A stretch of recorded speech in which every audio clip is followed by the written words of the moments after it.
All right, I think this is the last book in this box. It is. No paperwork this time. And it is Planescape. Now, as I have established many a time on this channel, I am not the biggest D&D guy. A lot of these books came out. Let me see if I can get rid of this thing without knocking everything over. A lot of these books came out while I was working in a game store. So I was working in a game store, I think, for pretty much, if not the entire life of, pretty close to the entire life of AD&D 2nd Edition. Certainly a big chunk of AD&D 2nd Edition's lifespan, I was working in a game store. And I was there for the beginning of 3rd Edition. I think that's correct. I think I'm getting my timeline mostly right. Anyway, what I saw was the release of many of the now famous settings that worked to one degree or another at the time. I didn't really pay a great deal of attention. You know, I wasn't there for the entirety of AD&D 2nd Edition because I think that Spelljammer was out before I started working at my brother's shop. Anyway, whatever. One of the settings that came out during that time was Planescape. And I didn't really care about it at the time. I think because, well, I mean, one, I didn't like D&D.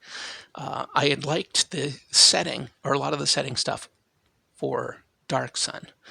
And I liked a lot of the art and ideas that I saw for Spelljammer. But otherwise, I didn't really like a lot of their settings. They were a little too generic fantasy for my tastes. Forgotten Realms is like so generic, and it just wasn't my cup of tea. Planescape was more weird and interesting, and that's great. But similar time period, there was Everway, which was a game I would actually play that had, I think, some similar themes, and certainly had a system that I enjoyed far more than D&D. And so I never got into it. And lately, as I've just been revisiting a lot of fantasy stuff and reading a lot of Dungeon Crawl classics and all the hells of pop and strangeness in those scenarios, and now recently reading Shadowdark and playing a little solo Shadowdark, I've just gotten more and more into checking out the material that people have written just for inspiration and that sort of thing. And so this is a reprint from DriveThruRPG of the material from the boxed set. It's a pretty hefty tome. It is, I don't know, because these are reproductions, I feel like they don't put the page numbers, but I could be wrong.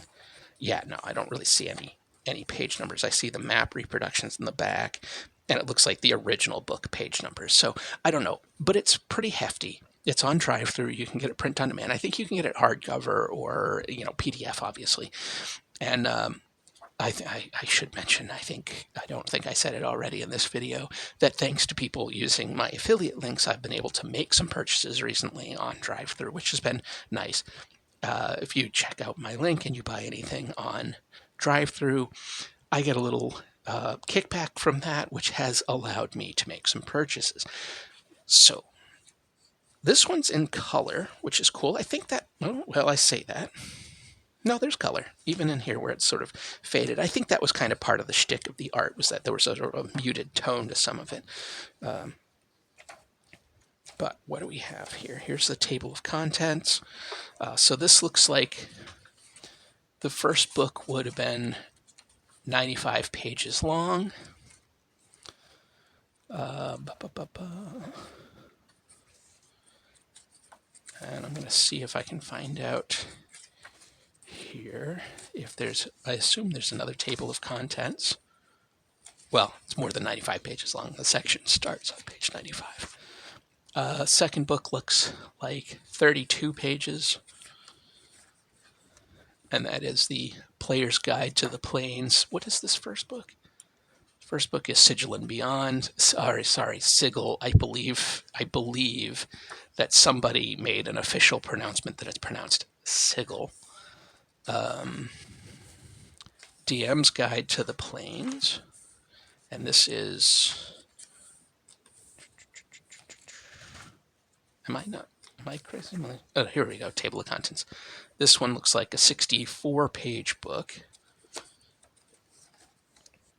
All right. And then I suspect, a monstrous supplement, so 30-page book. So there's a lot of material in here. Man, the Modrons are just so weird, and I kind of love how bizarre they are. I've given serious thought I may pick up. There's a couple other books I might pick up, and I think one of them might be The Great Modron March. I kind of love the idea of taking like a Dungeon Crawl Classics game and having, some wizard open a gate and all of a sudden you run into this kind of craziness. So, okay, and then we have the maps in the back. And these are, because they're printed page by page, it's not necessarily the best way to go about seeing them, but, you get what you get. I'm tempted to see if I can... I don't know if it's even possible. I really don't understand a lot of technology and stuff, but I don't see if maybe there's a way I can get these maps printed out on like large paper at a printing shop or something like that, because that would be cool. Do up like a poster map or something. I don't know. I don't know if that's something that can be done. We have city maps. Neat. So a lot of art and stuff in the back. So, yeah.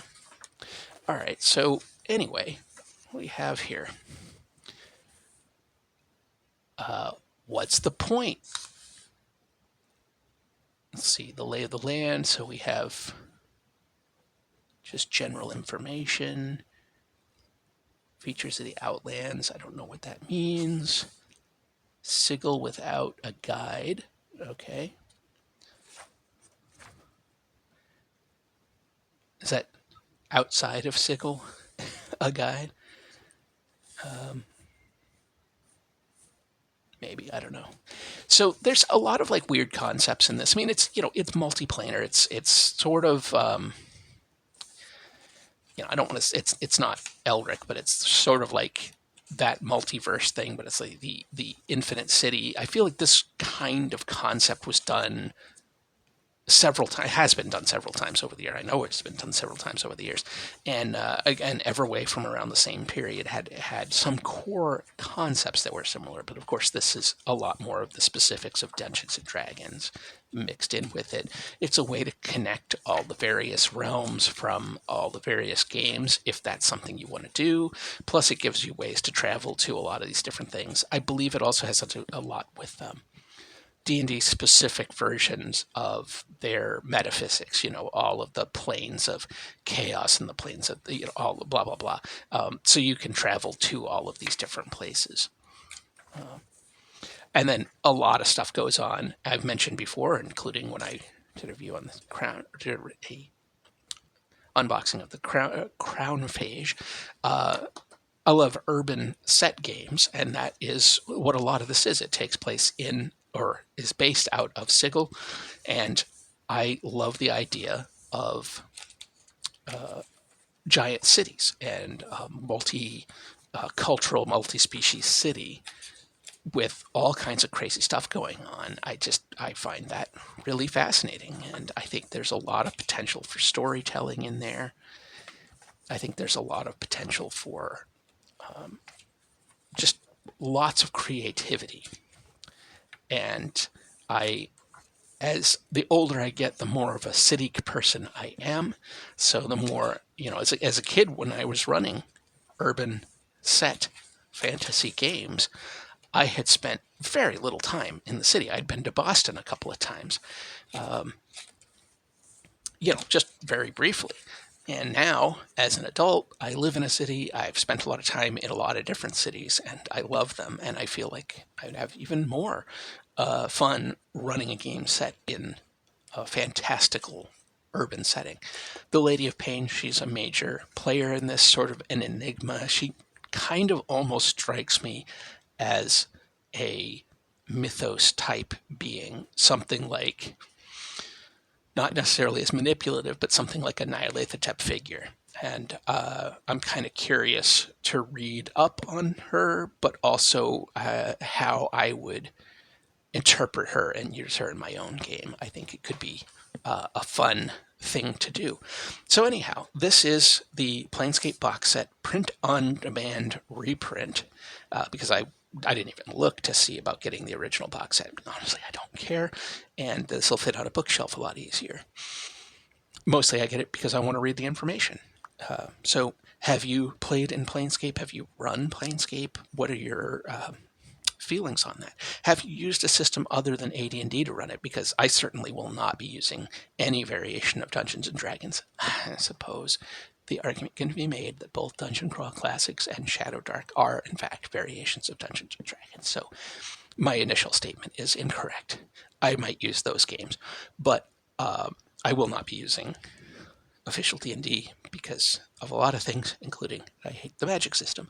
So, anyway, what are your thoughts on it? I like the art. It's certainly different. It was not like your Larry Elmore's and your Clyde Caldwell's, which I have nothing negative to say about them. I really liked Larry Elmore and Clyde Caldwell and Jeff Easley and the bunch.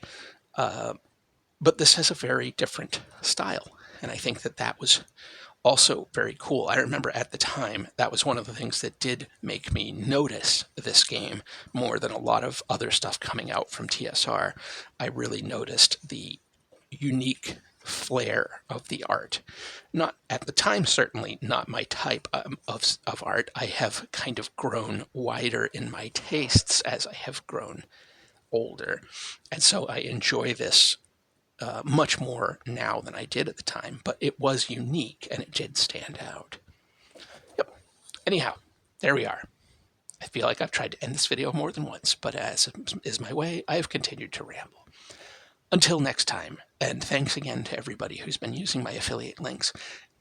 It's really a major help in me picking this stuff up because otherwise I couldn't afford to do so. So until next time, take care.